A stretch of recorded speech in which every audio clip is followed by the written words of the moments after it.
चलिए हम लोग क्या करते हैं, आगे बढ़ते हैं और देखते हैं सेक्सुअल रिप्रोडक्शन जो होता है किसमें होता है। सेक्सुअल रिप्रोडक्शन जो होता है ह्यूमन बींग्स में होता है, ह्यूमन और एनिमल्स एनिमल्स ह्यूमन और एनिमल्स में होता है। जैसे हम ह्यूमन की बात करते हैं, ह्यूमन में क्या होता है कि मेल और फीमेल दोनों का होना जरूरी होता है। जैसे मेल जो होता है ये क्या करता है, गैमेट सेल को देता है। क्या करता है, गैमेट सेल को, gamete cell gamete cell. Female जो होता है, फीमेल का जो होता है ये कौन से भाग लेता है, ओवरी जो होता है।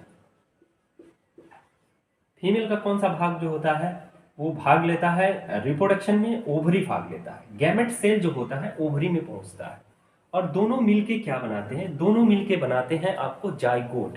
क्या बनाते हैं, जाइगोट बनाते हैं। दोनों मिलके क्या बनाते हैं, जाइगोट बनाते हैं। क्या बनाते हैं, जाइगोट। और जाइगोट का निर्माण जब हो जाता है, जाइगोट में ही शिशु का निर्माण होता है। जाइगोट के मदद से क्या होता है, शिशु बनता है। और जाइगोट क्या करता है, बेबी बनाता है, बेबी का निर्माण करता है। तो इस तरह से क्या होता है, रिप्रोडक्शन की क्रिया होता है। अब देखिए इसके साथ साथ कुछ ऐसे जीव होते हैं जो क्या करते हैं, अंडे के माध्यम से अपने बच्चों को रिप्रोडक्शन करते हैं। ठीक है, तो अंडा देने वालों को जैसे हम बात करते हैं शिशु देने वालों को, जैसे शिशु को बर्थ करते हैं, बेबी बर्थ करते हैं। बेबी बर्थ को क्या कहते हैं, जो बेबी को जन्म देते हैं उसको कहते हैं भीवी पोरस कहते हैं। क्या कहते हैं, भीवी पोरस कहते हैं। और जो क्या करते हैं, एक के माध्यम से क्या करते हैं, अपने बच्चों को जन्म देते हैं। एक के माध्यम से जो अपने बच्चों को जन्म देते हैं उसको कहते हैं ओविपोरस कहते हैं। क्या कहते हैं, उसको कहते हैं ओविपोरस। उसको क्या कहते हैं, ओविपोरस कहते हैं। ठीक है, जो बेबी बर्थ करते हैं उसको कहते हैं विविपोरस कहते हैं। जो अंडा के माध्यम से अपने बच्चों को जन्म देते हैं उसको कहते हैं ओविपोरस। ठीक है, अब हम आगे बढ़ते हैं और बात करते हैं कि नर जनन तंत्र जो होता है, जो रिप्रोडक्शन में मेल का जो अंग जो होता है भाग लेता है, उसके बारे में हम चर्चा करेंगे। ठीक है, तो ज्यादातर नर जनन तंत्र में निम्न जनन तंत्र जो होता है, नर जनन तंत्र जो होता है निम्न अंगों से मिलके बना होता है। ठीक है, जैसे टेस्टिस होता है, पहला जो होता है टेस्टिस होता है, दूसरा जो होता है अधिवृषण होता है। ठीक है, तीसरा जो होता है शुक्राणु होता है, चौथा जो होता है शुक्रवाहिका होता है, पांचवा जो होता है आपका मूत्र मार्ग होता है, और पूरा अस्थि जिसको, और तीसरा जो होता है शिश्न होता है। ठीक है, तो बारी बारी से हम लोग क्या करते हैं, एक एक का नाम लिखेंगे। ठीक है, और उसके बारे में हम लोग डिटेल करते चलेंगे, डिटेल्स पढ़ते चलेंगे। ठीक है, चलिए तब तक आप मेरे साथ वीडियो में बने रहिए। और दोस्तों आपसे गुजारिश है कि वीडियो को ज़्यादा से ज़्यादा शेयर करें और सब्सक्राइब कराएं, कमेंट कराएं। ठीक है,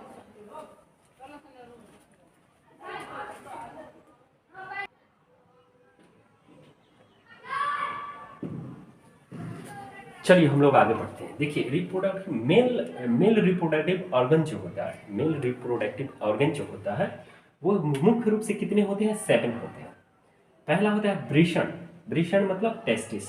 सेकंड होता है अधिवृषण, अधिवृषण मतलब इपीडायडेमिस। तीसरा जो होता है शुक्रवाहिका यानी वैस डिफरेंस। चौथा जो होता है शुक्राशय होता है, जिसको सेमिनल वेसिकल कहते हैं। क्या कहते हैं, सेमिनल वेसिकल। पांचवा जो होता है मूत्र मार्ग यानी यूरेथ्रा इसको कहते हैं। क्या कहते हैं, यूरेथ्रा। छठा जो होता है पुरास्थ, क्या होता है, पुरास्थ, जिसको हम लोग प्रोस्टेट कहते हैं। क्या कहते हैं, प्रोस्टेट। सातवां जो होता है शिश्न होता है, यानी इसको हम लोग कहते हैं पेनिस। क्या कहते हैं, पेनिस। अब हम लोग क्या करते हैं, बारी बारी से एक एक करके सभी के बारे में हम लोग अध्ययन करते हैं। ठीक है, पहला जो होता है टेस्टिस होता है। ठीक है, पहला क्या होता है, टेस्टिस। ये टेस्टिस क्या होता है इसके बारे में, यह जो होता है इंपॉर्टेंस ऑर्गन होता है, importance organs of reproduction, important organs of reproduction, इसको लिखेंगे important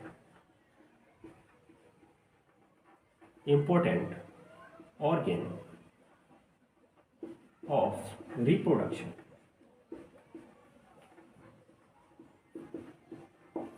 important organs of reproduction. ठीक है, उसके बाद इसमें जो होता है टेस्टिस जो होता है, टेस्टिस में दूसरा क्या होता है, दूसरा ऐसा क्या चीज होता है, ठीक है। दूसरा जो होता है इसमें हम लोग इसको, इसमें से पुरुष हार्मोन सेक्रेशन होता है, इसमें male hormones, secretion of male hormones ऐसे लिखते हैं, सेक्रेट ऑफ मेल हॉर्मोन्स। इससे क्या निकलता है, मेल हॉर्मोन्स निकलता है, जिसको हम लोग कहते हैं टेस्टोस्टेरोन। इसको क्या कहते हैं, टेस्टोस्टेरोन कहते हैं। ये जो होता है क्या होता है, टेस्टोस्टेरोन होता है। और यह मनुष्य में कितना होता है, एक जोड़ा होता है, ठीक है। इसको टेस्टिस जो होता है one pair of human body, यहां तक ठीक है। पहला जो होता है ये क्या होता है, the most important organs of reproduction. ये होता है सबसे मुख्य रूप से, आप जैसे बात करते हैं हम रिप्रोडक्शन की, तो रिप्रोडक्शन में सबसे महत्वपूर्ण अंग जो होता है ये क्या होता है, टेस्टिस होता है। क्या होता है, टेस्टिस होता है सबसे महत्वपूर्ण अंग। यहां पे हिंदी में लिख देते हैं महत्वपूर्ण अंग,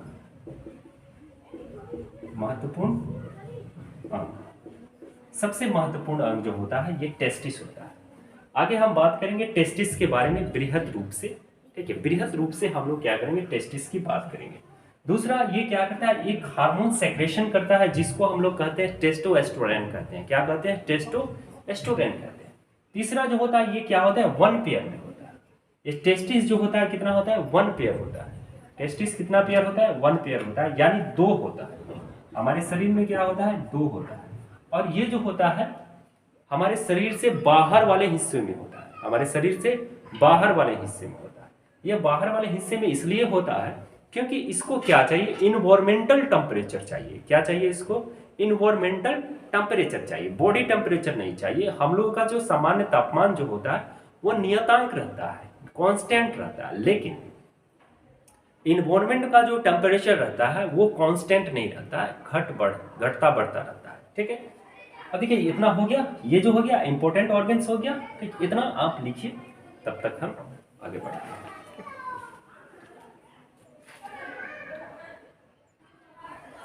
अब देखिए मैंने अभी बताया कि टेस्टिस जो होता है ये शरीर से क्या होता है, बाहर होता है, ठीक है।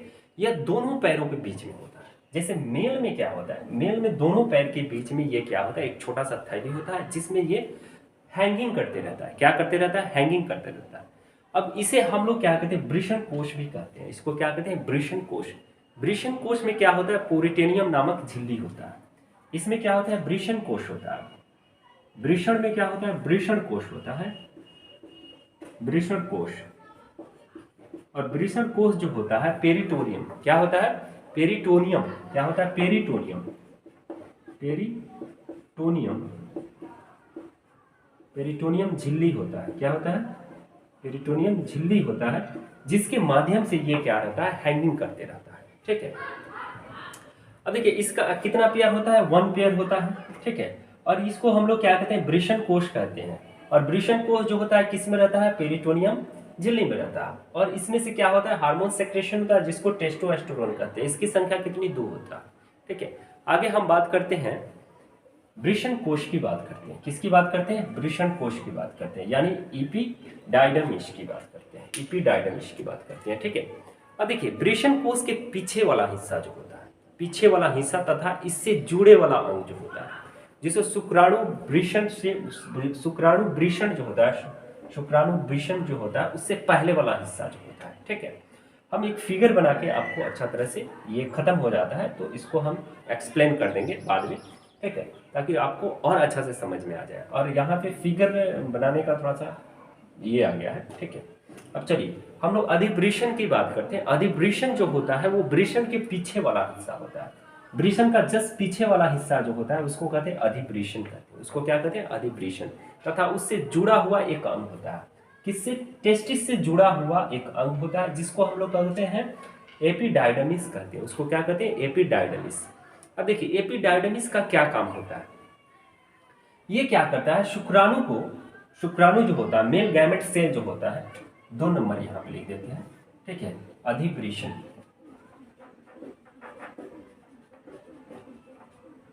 अधिवृषण का क्या काम होता है, अधिवृषण जो होता है उसका काम जो होता है, अधिवृषण का काम जो होता है, इसका लोकेशन जो होता है वो टेस्टिस के पीछे, ठीक है। वृषण के पीछे वाला, वृषण के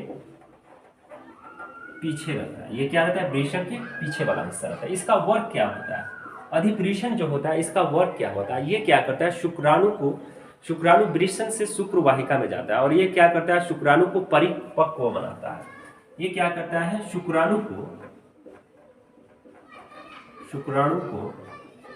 परिपक्व करता है,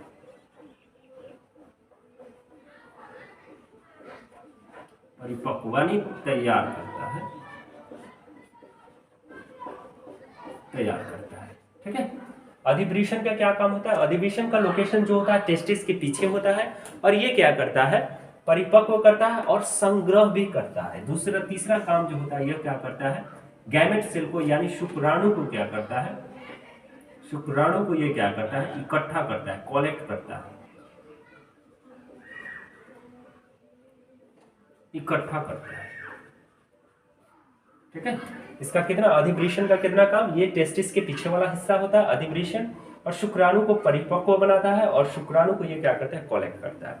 आपने कभी सोचा होगा कि टेस्टिस जो होता है शरीर से बाहर क्यों रहता है, शरीर से बाहर इसलिए रहता है, इसकी चर्चा मैंने पिछले क्लास में, मतलब सॉरी अभी मैंने थोड़ी देर किया कि ये शरीर से बाहर इसलिए होता है कि इसको चाहिए इन्वायरमेंटल टेम्परेचर चाहिए, ताकि शुक्राणु जो है अच्छा से तैयार हो जाए, शुक्राणु जो है अच्छा से तैयार हो जाए, ठीक है। इसलिए इसको क्या चाहिए, इन्वायरमेंटल टेम्परेचर चाहिए, बॉडी टेम्परेचर नहीं चाहिए, इसलिए शरीर से क्या होता है, बाहर होता है और दोनों पैरों के बीच में होता है, एक थैली से लटका होता है जिसको हम लोग पेरिटोनियम झिल्ली कहते हैं, ठीक है। अब हम लोग बात करेंगे शुक्रवाहिका जो होता है, शुक्रवाहिका यानी तीसरा, शुक्रवाहिका की बात करेंगे, एक मिनट बस। चलिए आगे हम लोग बात करते हैं शुक्रवाहिका का। तीसरा नंबर जो है आपका क्या है, शुक्रवाहिका है। तीसरा नंबर जो है क्या है, शुक्रवाहिका है। यहाँ पे तीसरा नंबर हम यहाँ पे लिखते हैं, तीसरा नंबर यानी शुक्रवाहिका, शुक्रवाहिका।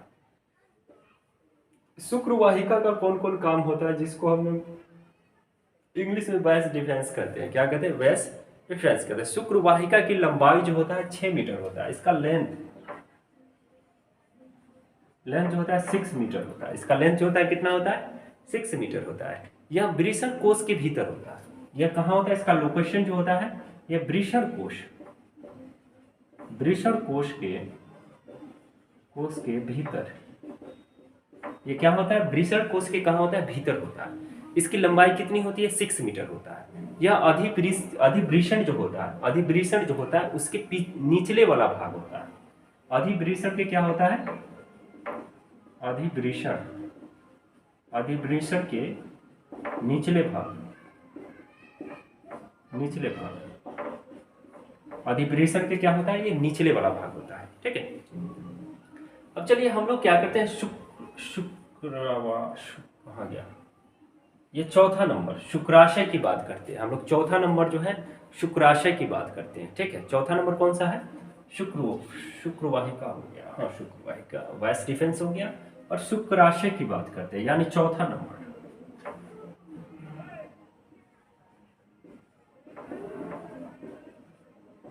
शुक्राशय की बात करते हैं, ठीक है।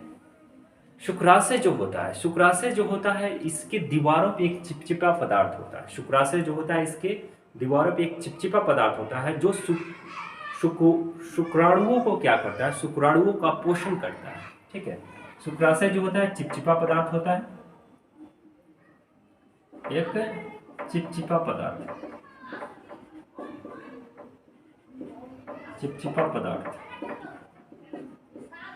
शुक्राशय जो होता है क्या होता है, शुक्राशय जो होता है एक चिपचिपा द्रव्य, शुक्राशय से क्या होता है, चिपचिपा द्रव्य पदार्थ निकलता है, ठीक है। इससे क्या निकलता है, एक द्रव्य निकलता है जो क्या करता है, शुक्राणुओं का पोषण करता है, जो क्या करता है, शुक्राणुओं का पोषण करता है। ये क्या करता है? शुक्राणुओं का पोषण करता है। शुक्राणुओं का पोषण, ये क्या करता है? शुक्राणुओं का पोषण करता है। ठीक है, ये क्या करता है? शुक्राणुओं का पोषण करता है और शुक्राशय द्वारा स्रवित द्रव्य को वीर्य का निर्माण करता है, यानी स्पर्म का निर्माण करता है। ठीक है, ये क्या करता है? स्पर्म का निर्माण करता है। ये क्या करता है? स्पर्म का निर्माण करता है, यानी वीर्य का निर्माण करता है। ठीक है, ये क्या करता है? वीर्य का निर्माण करता है, वीर्य का निर्माण करता है। ठीक है, इतना नोट कीजिए, फिर हम आगे बने रहेंगे। आगे हम लोग पढ़ेंगे ये चौथा नंबर, पांचवा नंबर और फिर सॉरी 5वां नंबर, 6ठा नंबर और 7वां नंबर। ठीक है।